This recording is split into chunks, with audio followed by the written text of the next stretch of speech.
एक सरकारी नौकरी का ख्वाब। ये सिर्फ एक करियर नहीं है, ये लाखों खानदानों के लिए आप कह सकते हैं कि नस्लों की तकदीर बदलने का एक मौका है। और जब बात उस्ताद बनने की हो तो इस ख्वाब में एक इज्जत और एक मकसद भी जुड़ जाता है। बिल्कुल। लेकिन इस ख्वाब तक पहुंचने का रास्ता एक इम्तिहान से होकर गुजरता है।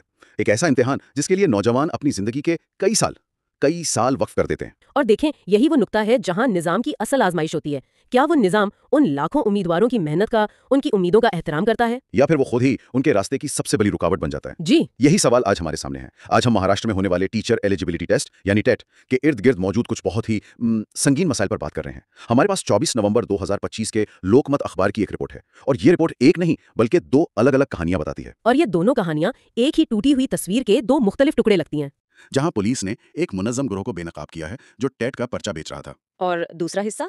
दूसरा हिस्सा नासिक का है, जहां इम्तिहानी मरकज पर ऐसी बदइंतजामी हुई कि उम्मीदवारों का मुस्तकबिल ही दांव पर लग गया। तो एक तरफ जुर्म और लालच, और दूसरी तरफ नाअहली। जी, तो हम जानने की कोशिश करेंगे कि ये वाकयात सिर्फ खबरें हैं या इस निज़ाम के बारे में एक बड़ी और ज़्यादा खतरनाक सच्चाई की तरफ इशारा कर रहे हैं। और इस सच्चाई को समझना बहुत जरूरी है, क्योंकि देखें, जब असातिज़ा के इंतखाब का अमल ही इस कदर दागदार हो तो हम अपनी क्लासों में बच्चों को दी जाने वाली तालीम के मेयार पर कैसे भरोसा कर सकते हैं? तो चले फिर कोल्हापुर के स्कैंडल से ही शुरू करते हैं। जी। लोकमत की रिपोर्ट के मुताबिक पुलिस ने एक ऐसे गिरोह को गिरफ्तार किया है जो टेट का पर्चा 3 लाख रुपए में फरोख्त कर रहा था। 3 लाख रुपए! ये रकम खुद, मतलब ये इस मुआशी बेचैनी और अदम तहफ्फुज़ को जाहिर करती है जिसका सामना नौजवानों को है। बिल्कुल। जब उन्हें लगता है कि मेरिट पर नौकरी मिलना तकरीबन नामुमकिन है, तो कुछ लोग शॉर्टकट तलाश करने लगते हैं। लेकिन यहाँ जो बात मुझे सबसे ज्यादा परेशान कर रही है वो ये नहीं कि पर्चा बिक रहा था, बल्कि ये कि इसे बेच कौन रहा था। और यहाँ आकर ये मामला वाकई एक अलग ही सतह पर चला जाता है। रिपोर्ट बताती है कि गिरफ्तार किए गए 9 अफराद में से 8, एक मिनट, 8 लोग? जी 8 लोग पहले से ही उस्ताद के तौर पर काम कर रहे हैं। माफ कीजिएगा, मैं यहाँ आपको रोकना चाहूंगी। 8 असातिज़ा? ये तादाद तो नाकाबिले यकीन है। जी हाँ, 8 असातिज़ा। इसका मतलब है कि ये वो लोग हैं जो बरसों से निजाम का हिस्सा हैं और इसकी कमजोरियों को, उसकी कमजोरियों को अच्छी तरह जानते हैं। बिल्कुल। ये तो वही बात हुई कि बाढ़ ही खेत को खाने लगे। जिन लोगों पर ईमानदारी और मेहनत का सबक सिखाने की जिम्मेदारी है वही उसे बेच रहे हैं। और ये सिर्फ एक इखलाकी मसला नहीं है, ये एक मुनज़्ज़िम जुर्म है। ये जाहिर करता है कि निजाम के अंदर ऐसे अनासर मौजूद हैं जो इसकी बुनियादों को खोखला कर रहे हैं। जी ये कोई एक शख्स नहीं है जो लालच में आ गया हो, ये एक पूरा नेटवर्क है जो निजाम के अंदर से काम कर रहा है। बिल्कुल। और पुलिस की कार्रवाई से उस नेटवर्क के पैमाने का अंदाजा होता है। कोल्हापुर की मकामी क्राइम ब्रांच को एक खुफिया इत्तला मिली जिस पर उन्होंने जाल बिछाकर 9 लोगों को रंगे हाथों पकड़ा। लेकिन बात यहीं खत्म नहीं हुई। 9 दीगर अफराद को भी पूछगछ के लिए हिरासत में लिया गया है। मतलब ये जाल काफी दूर तक फैला हो सकता है। पुलिस ने अपना काम किया, जो कि अच्छी बात है, लेकिन असल सवाल तो वहीं का वहीं है। ये पेपर आखिर उन तक पहुंचा कैसे? यही तो सबसे बड़ा सवाल है। इम्तिहानी पर्चे तो इंतहाई महफूज माहौल में रखे जाते हैं। प्रिंटिंग प्रेस से लेकर इम्तिहानी मरकज तक एक पूरी सिक्योरिटी चेन होती है। उस चेन में कहाँ कमजोरी थी? रिपोर्ट में इस गिरोह के मुबैना सरगना का नाम भी बताया गया है, योगेश कुमार योनामिकेली, जो सितारा का रहायशी है। तो ये नेटवर्क सिर्फ कोल्हापुर तक महदूद नहीं था, बल्कि कई अजला में फैला हुआ था। ऐसा ही लगता है। और इस ऑपरेशन के हुजूम का अंदाजा उस सामान से लगाया जा सकता है जो पुलिस ने बरामद किया है। अच्छा, क्या क्या मिला है? पुलिस ने मुल्जमान के कब्जे से 16 लाख रुपए मालियत का सामान जब्त किया है। 16 लाख? जी, जिसमें नकद रकम, दर्जनों मोबाइल फोन्स, फोटोकॉपी मशीनें और गाड़ियां भी शामिल हैं। ये सब इस बात की गवाही देता है कि ये एक प्रोफेशनल और मुनज़्ज़म ऑपरेशन था।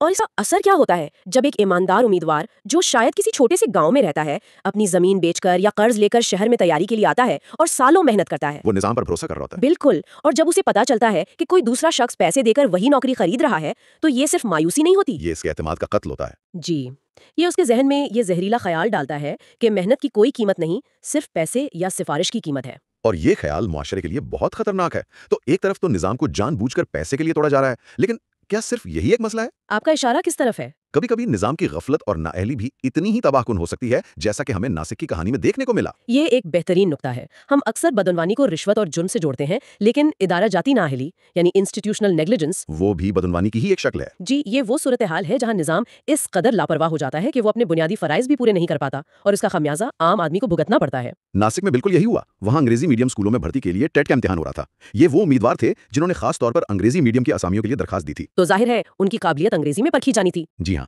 लेकिन जब इम्तिहान शुरू हुआ और उन्हें सवालनामा मिला तो उनके पैरों तले से जमीन निकल गई। उन्हें मराठी जुबान का सवालनामा दे दिया गया। बिल्कुल, अंग्रेजी मीडियम के उम्मीदवारों को मराठी का पर्चा थमा दिया गया। ओ खुदाया! इसके बाद जो हुआ वो किसी डरावने ख्वाब से कम नहीं। रिपोर्ट के मुताबिक इम्तिहानी मरकज में तकरीबन 45 मिनट तक अफरा तफरी और हंगामा बरपा रहा। उम्मीदवार परेशान, मुंतजिमीन बेबस और वक्त तेजी से गुजर रहा था। जरा इस जहनी दबाव का तस्वुर करें।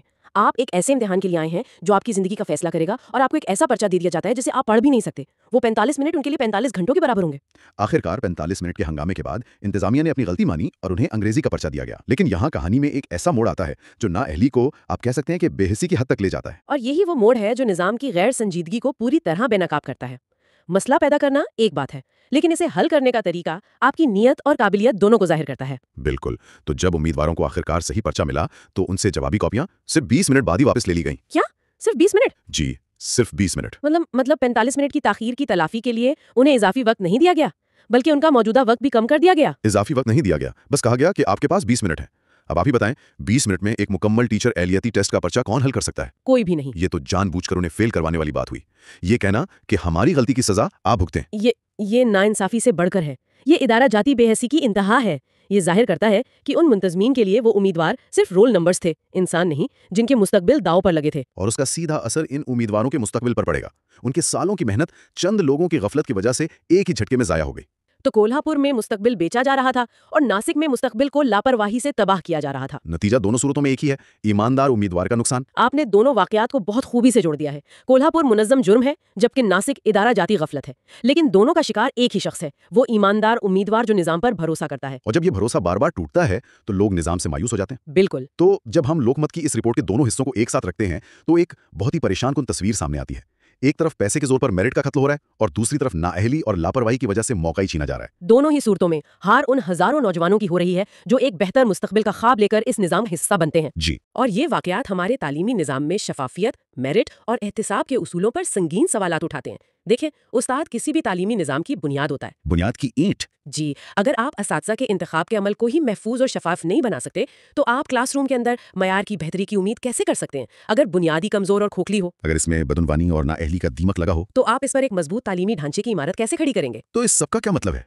इसका मतलब यह है कि मसला सिर्फ चंद बदनवान लोगों या चंद नाअहल मुंतज़मीन का नहीं है। नहीं, बिल्कुल नहीं। मसला उस निजाम का है जो ऐसी बदनवानी और नाअहली को पनपने का मौका देता है जहां चेक एंड बैलेंस कमजोर हैं और जहां गलती करने वालों को सजा का कोई खौफ नहीं। और जब तक इस निजाम में बुनियादी इस्लाहात नहीं की जाती, टेक्नोलॉजी का इस्तेमाल करके इम्तिहानी अमल को मजीद महफूज बनाना, हर सतह पर सख्त एहतिसाब को यकीनी बनाना, तब तक कोल्हापुर और नासिक जैसे वाकयात अलग अलग शहरों में अलग अलग नामों से बार बार होते रहेंगे। ये सब जानने के बाद हमारे सामीन के लिए एक सोचने की बात है, जब तालीम जैसे मुकद्दस शोबे में भर्ती का निजाम ही इस कदर खामियों का शिकार हो तो इसका असर सिर्फ उम्मीदवारों पर नहीं पड़ता।